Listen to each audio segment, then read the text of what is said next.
আমি কয়েকদিন আগে সাংবাদিক একটা মত বিনিময় অনুষ্ঠান ছিল, সাংবাদিকদের স্মরণে, ওনাদের সম্মানার্থে, ওনাদের দায়িত্ব কর্তব্য কি এটা কোরআন দিয়ে হাদিস দিয়ে আর বাস্তবতা দিয়ে বলতে গিয়ে একটা কথা আমার ওভাবে বলা ঠিক হয়নি।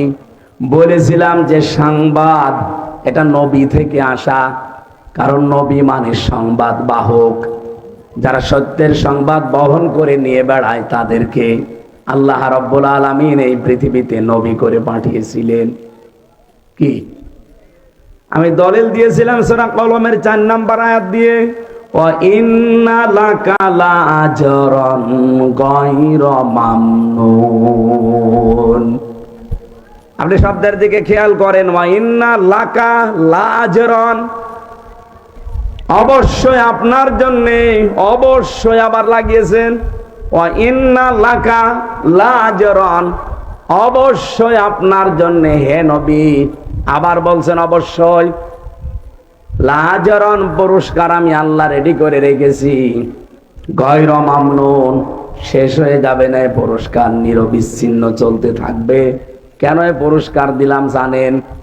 কারণ আপনি এই যে সংবাদ আমি যেটা আপনাকে দেই, এই সত্য সংবাদগুলো আমার বান্দা বান্দীদের কাছে পৌঁছাতে গেলে যে কষ্ট পান, সত্য কথা তুলে ধরতে গেলে যে কষ্ট আসে, আঘাত আসে, যে জুলুম নির্যাতনের স্টিম রোলার আপনার দিকে আসতে থাকে, এগুলো মোকাবেলা করেও আপনি যে সত্য সংবাদ পৌঁছিয়ে দেন, এই কারণে আপনাকে আমি নিরবিচ্ছিন্ন পুরস্কার দেব।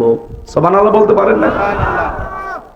নবী যদি সত্যের কথাগুলো সঠিকভাবে তুলে ধরতে পারে, এই পৃথিবীতে যারা সাংবাদিক তাদেরও উচিত, যারা এই দেশে নেতৃত্ব দেয় তারা যদি আদর্শ হিসাবে নেতা গ্রহণ করতে হলে মুহাম্মদুর রাসূলুল্লাহকে গ্রহণ করবে না? বলেন না কেন?